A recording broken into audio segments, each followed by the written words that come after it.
Welcome to the 2.6 pre-class video assignment. In this section, we are learning about a method called variation of parameters. This, in theory, underlying the idea is an idea not dissimilar to reduction of order, and that is, again, we make a certain type of substitution or assumption of what a solution would look like, and then substitute it and see what has to be true. So this one, but this one again is a slightly different approach. We actually, if you recall, talked a little bit about variation of parameters at the end of section 2.1. We didn't really hit it very hard. It was not necessary at that time, but we talked about it in terms of how you might use variation of parameters to solve a first order non-homogeneous DE. So we will look at that again here in a second, a little bit. But the point of this method is that, okay, we did have the method of undetermined coefficients for solving non-homogeneous equations. However, that method had a couple of constraints on when it would work. Number one was the coefficients could only be constants for the method of undetermined coefficients. That is not a constraint for the variation of parameters method. And then the g of x function on the right, for the method of undetermined coefficients, it could only be certain things. It could be a polynomial, something exponential, a trig function, or possibly some product of these things or sums of products of these things. But logarithms, certain other types of things, so secant, for example, so the trig functions really sine and cosine, other types of trig functions and so on, were not really covered by that method. So that is something we're going to fill in here with variation of parameters. But again, in variation of parameters, the idea is to make an assumption as to the form of the solution and try and substitute it. In the first order case, the idea was to, again, find a solution to the homogeneous and assume that the solution in general would be y equals u times your solution to the homogeneous equation and substitute it in. So I'm going to have you go ahead and work through a first order example in my open math. This is a scaffolded problem, so it should step you through the process. So pay attention to that process. This is the simpler case. We're going to look at the more complicated case when you get done. Okay, so before we talk about the method of variation of parameters for second order, we will need a little result from linear algebra, and this is something called Cramer's rule. Cramer's rule is a somewhat obscure method for solving systems of linear equations. So you've all solved systems of linear equations like this in an algebra class. There's usually the substitution method, the elimination method. You've probably even seen matrix methods for solving something like this, where you can do row reduction and RREF and all that. A lesser known way using matrices is something called Cramer's rule. Again, we're not going to work through the proof of Cramer's rule. Suffice it to say the following: if you have a system of equations arranged in this fashion, so again, the important thing here is we got the x's lined up and then the y's lined up, equals numbers on the other side, then the solution for x and y can be found as follows. That is, if you take all right, so notice the form of these things. The solutions are a determinant of a 2x2 matrix divided by another determinant of a 2x2 matrix in both cases. Notice the solution for x and y. In both cases, the matrix on the bottom, or the determinant on the bottom, is the determinant of the matrix you get from the left-hand side of the equation. It's the A, the B, the D, and the E. If you form that matrix and find that determinant, that is the denominator in each case. If you want to then get the solution for x, you look at that matrix, and then instead of the A and the D, instead of the X ones here, you take the C and the F and replace them. So instead of having A, B, D, E for here, we have C, B, F, D in here. So I think of it as being, if I want to solve for X, I take the A and the D, the coefficients of the X, and I replace them by the coefficients C and F. And then that ratio of determinants will give you X, believe it or not. Similarly, if you want to solve for Y, then you get rid of the B and the E, you replace them by the C and the F, and you find that determinant. And again, that ratio of determinants over the original determinant solves for X and Y. So I don't know if you've heard of this before. It is, again, fairly unusual method, although fairly effective. So here is a little example. It's fairly routine and algorithmic. So just work it through. So basically here we have to solve this equation. I can see that I need a couple of matrices, yes, and a couple of determinants. One of them is the 2, 3, 1, -5 determinant, so you can compute that. The other one is going to be the 0, -2, 3, 5 determinant. That gave me 6. And then the other one is the 2, 0, 1, -2 determinant, and that gives me this. And then you can solve X. X is this over this, Y is this over this. So X is -6/13, Y is 4/13. And again, you try solving it some other way that you are familiar with, and you can verify that this does in fact work. And again, this is kind of what I'm describing in terms of what I keep in mind as to remembering Cramer's rule. I don't really remember it as a bunch of letters written down. I remember it as the matrix, and then if I want to find X, I replace this into here, and then that's my new one for the numerator in X, and so on. So give a couple of these a go on my open math as 2 examples. And then here's try a second one just to get used to the idea. All right, so that is a method that we will need for in the derivation of the variation of parameters method here. So let's look at this method and what we have to do. It is a little bit of a mouthful to describe, but then what you actually have to do is fairly algorithmic. That is, you can just remember what to do.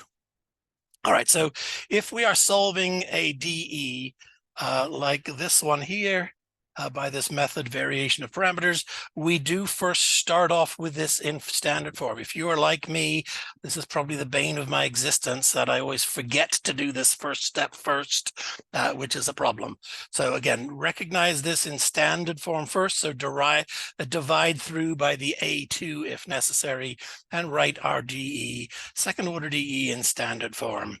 Then you can identify the HEQ, the associated HEQ, and find the complementary function like we learned before, so that we can do fairly easily. So we can find this complementary solution. And again, this is the solution to the associated homogeneous equation. And again, similar to other motivations we've seen before, the clever idea here is to say to yourself, well, instead of having C1 and C2 be some unknown constant, let us assume that the solution has the form that C1 is actually a parameter that varies. So instead of being a constant parameter C1 and a constant parameter C2, let's think of them as being parameters that vary, i.e., functions themselves. So we basically assume that a particular solution to our DE will have the form U1, Y1 plus U2, Y2, where U1, Y1, U2, and Y2 are all functions of X.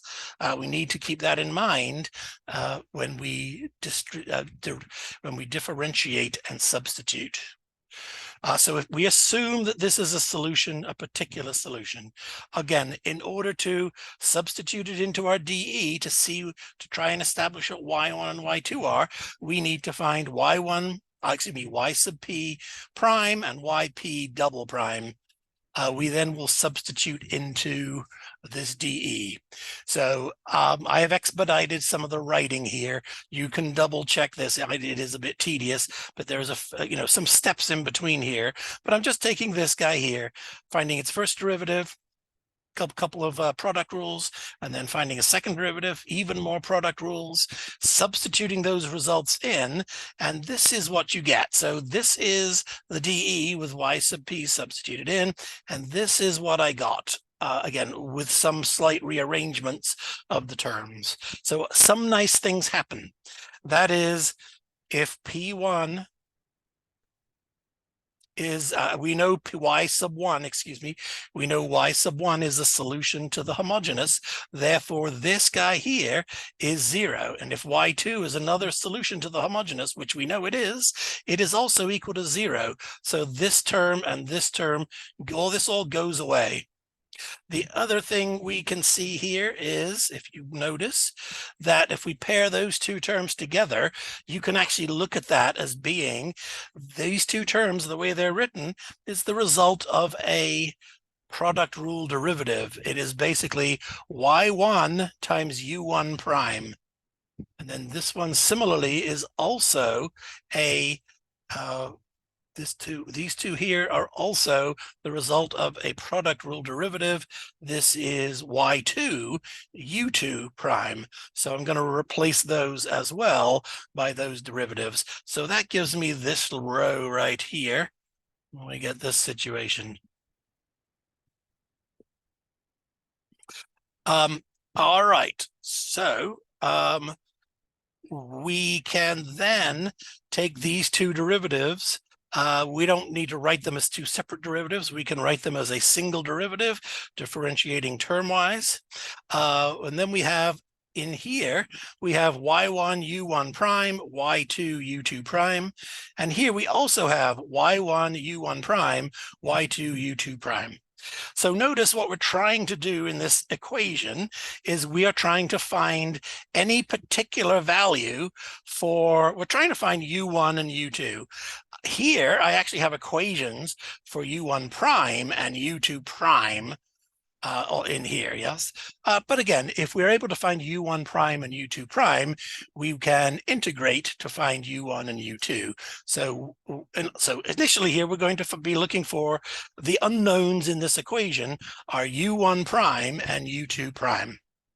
So we are trying to find one particular solution so we have one equation here with two unknowns. u1 prime and u2 prime are the two unknowns, and we only have a one equation. The other issue is I don't need to find a general solution to this equation. I just need to find a particular solution to this equation. So if you put those two things together, it means that we can we can do something like this, which is I am going to pick a second equation in in u1 prime and u2 prime. Then I will have a system of equations for those two unknowns, and that system I can solve to find u1 prime and u2 prime.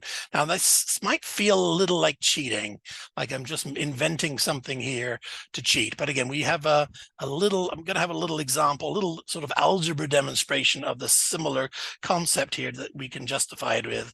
But again, the point is, if I have a single equation and two unknowns, I can pick a second equation in those two unknowns, form a system of equations in the two unknowns, and that way I can solve at least a particular solution. And that's what we're going to be looking for here. So the reason for picking this, hopefully, is fairly obvious. If I pick this relationship for u1 prime and u2 prime, then I get to say, well, if that's 0, then this is going to go away, and this is going to go away. And then I have these two, this system of equations in u1 prime and u2 prime. So backing up a little bit, here's a little my open math exercise I would like you to work through. It's a scaffolded problem. It's going to step you through. Think about what it's trying to say. It's trying to justify this idea that if I have an equation with two unknowns, I can pick a second equation in those two unknowns and still find a particular solution. So give that a little go. All right, so that little trick here has gotten us a system of equations for u1 prime and u2 prime. Again, I have, carefully written them. So my u1 primes are lined up, my u2 primes are lined up. These are the other values on the other side of the equal sign. And here is where we can use Kramer's rule to sort this out. So again, the determinants we will need will be, so the first one is called W. Again, these are Wronskians, as it turns out, so we can use this notation W, but the first one, W, is going to be y1, y1 prime, y2, y2 prime. That determinant is my W.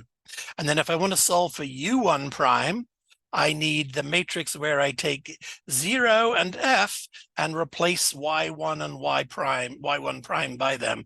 So w1, let's call it, is where you have 0f, y2, y2 prime, and this is going to give me y1 prime.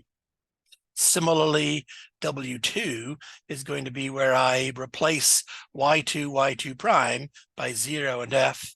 So y1, y1 prime, 0 and f, that determinant is my y2, and then y2 divided by, w2 divided by w gives me my u2 prime. So that is the key idea here. So there's a lot of explaining here. This is probably a little hard to follow. You might have to sit with it for a while to kind of satisfy yourself that this works. However, the good news is this is really all I need to actually do to solve is in these steps. That is, I need to remember y1 and y2 are the solutions to the associated homogeneous. So I find y1 and y2 rather easily. I can differentiate them hopefully rather easily, and I can actually do Kramer's rule with this fairly easily and come up with u1 prime and u2 prime. Once I know what u1 prime and u2 prime are, we can integrate to find u1 and u2. And once we know what u1 and u2 are, we can form a particular solution as we had set up in the beginning by forming u1, y1, u2, y2. Again, be a little bit careful here. They are associated, yes. The u1 that I find has to go with my y1 in the first place, and the u2 has to go with the y2. So you do need to be careful that you do pair those up correctly. But as such, this is something we can find fairly effectively. And again, you might say, well, why is the purpose of all this? Remember that it does matter because this is a method that will allow us to solve more second order non-homogeneous DEs, not just ones with constant coefficients and convenient forcing functions. We can solve with coefficients that are in fact functions and forcing functions that don't suit the undetermined method idea. All right, so that's basically it. We will work on examples in class together. So that will be it for today, and we will see you in class.